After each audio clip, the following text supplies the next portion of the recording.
E aí, pessoal, Dias, professor de História, estamos aqui de volta, né, para a gente poder seguir, né, discutindo aí sobre o Iluminismo. Na aula passada a gente falou um pouco sobre ali a definição, né, fez uma breve introdução, definição do que é o Iluminismo, e aí hoje a gente vai falar um pouco sobre as características desse regime, né, então, o Iluminismo que traz aí, né, essa perspectiva, né, de colocar a ciência e a razão, né, como elemento fundamental da sociedade, né, do desenvolvimento do ser humano, tá bom?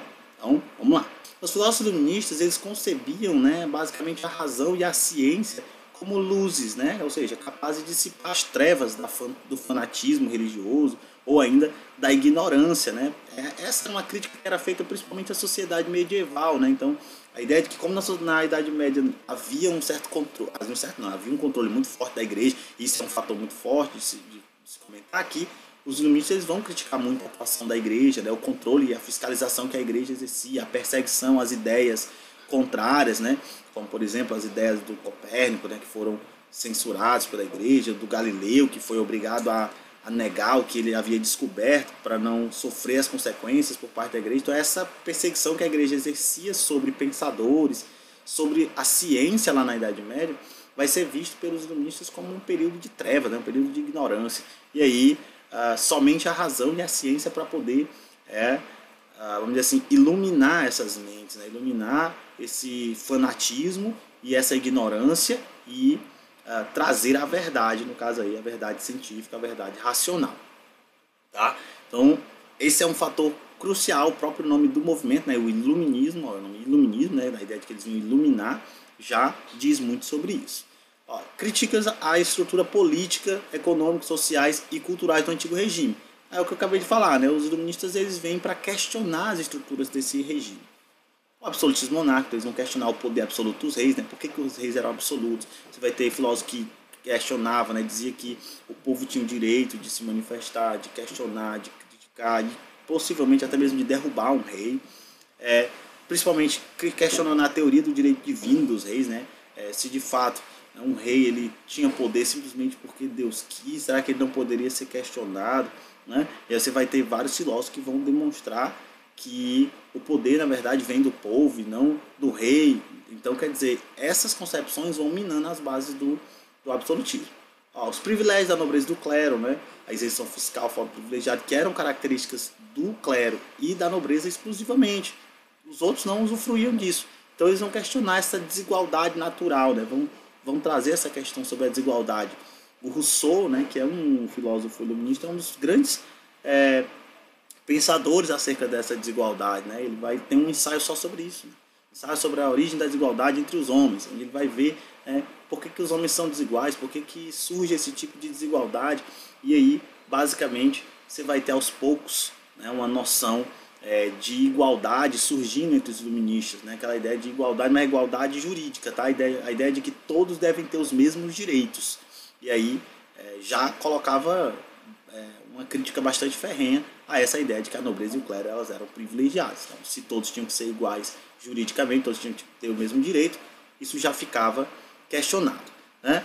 Os requisitos do feudalismo, eles criticavam a servidão, né? Os impostos sobre a terra. Você vai ter filósofo que, inclusive, né, defendia, né, o fim, né, dessas práticas, né, a distribuição de terras entre os camponeses. Então, essas ideias são... Olha só como o iluminismo ele vai diretamente em pontos centrais, né, do antigo regime. Então, quando essas ideias começam a se difundir aos poucos, né, esses sistemas começam a entrar em declínio. A intervenção do Estado na economia, né, no caso da política mercantilista, que vai ser duramente criticado pelo Adam Smith e outros, né, outros filósofos também iluministas do período, vão questionar essa presença do Estado na economia, vão defender uma economia livre, né, a ideia da livre iniciativa, de que todos podiam, enfim, iniciar e dar origem a um negócio, a uma produção, que o Estado não precisava intervir, a ideia da oferta e da procura, né, da mão reguladora do mercado, tudo isso é a partir do iluminismo. Então hoje, inclusive essa ideia, que é o liberalismo econômico, foi base para o desenvolvimento também do sistema econômico no qual nós estamos inseridos, que é o capitalismo. Né? O capitalismo ele ele se baseia muito nessas ideias ainda, né, liberais lá do Adam Smith do século XVIII. A intervenção da igreja nos assuntos públicos, como eu falei, os iluministas vão questionar essa presença da igreja, né? Principalmente essa perseguição que a igreja exercia sobre aquelas ideias que não estavam em acordo com aquilo que a igreja pregava. Então a igreja vai fortemente pressionar por conta enfim, né, dessas ideias, desses pensadores que fugiam daquilo que a igreja impunha. Então, muitos pensadores, por exemplo, como Voltaire, criticaram essa censura que a igreja estabelecia, a perseguição que a igreja estabelecia, né? Defendia a liberdade de expressão, né? A liberdade de pensamento, que são elementos até hoje, né, defendidos pela maior parte dos países democráticos, né? A liberdade de pensamento é uma coisa que é quase unânime, né, no mundo, ainda que existam ainda países, né, onde existe fanatismo religioso, tem estados religiosos que perseguem aqueles que discordam, mas de maneira geral, nos países democráticos, existe uma supervalorização, né, da liberdade de expressão e da liberdade de pensamento, né? Então, quer dizer, inclusive, né, faz parte da Declaração de Direitos Humanos, né? É fundamental que a gente possa pensar de forma livre e se expressar também. E, claro, também essa sociedade aristocrática, dessa sociedade em que há um grupo privilegiado, né, um grupo que são considerados melhores, né, uma sociedade extremamente baseada nessa ideia de nobreza, de herança de sangue. Tudo isso vai sendo questionado por esses iluministas e com isso eles vão apresentando novas propostas que sem dúvida também foram bases para o desenvolvimento da nossa sociedade, né? Então olha só, o que é que esses filósofos eles defendiam basicamente? Primeiro, uma sociedade regida pela razão e pela ciência, básico. Segundo, uma sociedade laica, ou seja, uma sociedade em que o governo, o Estado, ele não é regido por preceitos religiosos, ele é preciso por conceitos científicos. Essa ideia de separar a igreja e o Estado a gente chama de laico, né? Ou seja, a ideia mesmo de não misturar a igreja, né, a concepção religiosa com as concepções governamentais. Isso é uma coisa que basicamente ainda hoje também muitos estados já trazem, né, que é essa separação entre a igreja e o Estado. A igreja toma de conta dos assuntos religiosos dela, mas as leis não podem, né, ser produzidas seguindo esses preceitos religiosos ou impondo esses preceitos religiosos a todos, porque você tem várias religiões diferentes, concepções diferentes, e aí isso, hoje em dia, né, a maior parte dos países democráticos não utilizam, né, um sistema de governo em que a igreja ela tenha esse poder, tá? Os iluministas defendiam o fim do absolutismo, claro, né, defendiam. Aí você vai ter uma certa variedade, porque alguns vão defender a república, outros vão defender a monarquia parlamentar, monarquia constitucional. Então eles vão questionar o poder absoluto, mas as propostas vão variar entre a república democrática, a monarquia constitucional, tá? Mas em todas elas o elemento central é de que o poder ele vem, né, passa a ser exercido pelo povo, né, que passa a controlar, a votar, instituições que limitam o poder do rei, para que o rei não possa fazer tudo o que ele quer, tá? Governos democráticos, né, como falei, alguns, né, ou a limitação do poder real.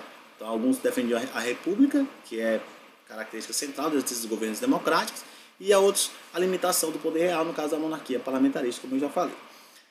Defendiam a liberdade de comércio, né, o liberalismo, política e também a liberdade de consciência, ou seja, liberdade de pensamento, liberdade de expressão. Consideravam que existiam alguns direitos que eram naturais e também inalienáveis. O direito inalienável é aquele que não pode ser retirado, tomado, impedido. Então, quais eram os direitos inalienáveis segundo os iluministas, né? A propriedade, a igualdade jurídica, né? Quer dizer, a igualdade de direitos, e a liberdade. E a vida também, né? Então, a vida, a propriedade, a igualdade e a liberdade. Então, essas ideias vão ser base, inclusive, até hoje, né? Então, se vocês pegarem, por exemplo, a Constituição do Brasil, lá no artigo 5, vocês vão ver, né, aquilo que é considerado, aí, de certa forma, a obrigação do Estado, né? O que é, quais são os nossos direitos básicos, né? Então, entre eles, a vida, a liberdade, né? A igualdade, todos esses aí fazem parte desses direitos naturais que eram defendidos lá pelos iluministas no século XVIII. E também defendiam uma sociedade meritocrática em substituição à sociedade aristocrática. A sociedade aristocrática é aquela sociedade em que você tem grupos privilegiados, né, que são considerados melhores pela herança, pelo sangue, né, casa nobreza, claro, tá.